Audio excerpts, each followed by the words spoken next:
மோடி அவர்கள் தன்னை கங்கை நதி தத்தெடுத்ததாக சொல்லி இருக்கின்றார். அவரை தத்தெடுத்தது கங்கை நதி இல்லை, அவரை தத்தெடுத்தது கூவம் நதி என்பதை புரிந்து கொள்ள வேண்டும். ஏனென்றால் அவருடைய நடவடிக்கையும் பேச்சும் கூவம் நதியை போல்தான் இருக்கிறது தவிர கங்கை நதி போல் இல்லை என்பதை சொல்லிக்கொள்ள வருகிறேன். கள்ளச்சாராயம் குடித்து இறக்கின்றவர்களுடைய அந்த நிகழ்ச்சி இனிமேல் தமிழகத்திலே நடைபெறாமல் பார்த்து கொள்ள வேண்டும்.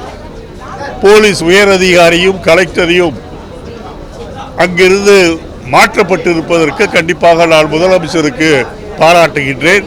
ஆனால் முதலமைச்சர் அவர்கள் தமிழகம் முழுவதும் எல்லா மாவட்டங்களிலும் கள்ளச்சாராயம் இருக்கின்ற நிலையில் உயர் அதிகாரிகளை உடனடியாக எல்லா இடங்களிலும் தேட வேண்டும், பிடிப்பவர்களை கடுமையாக தண்டிக்க வேண்டும் என்று கேட்டுக்கொள்கிறேன்.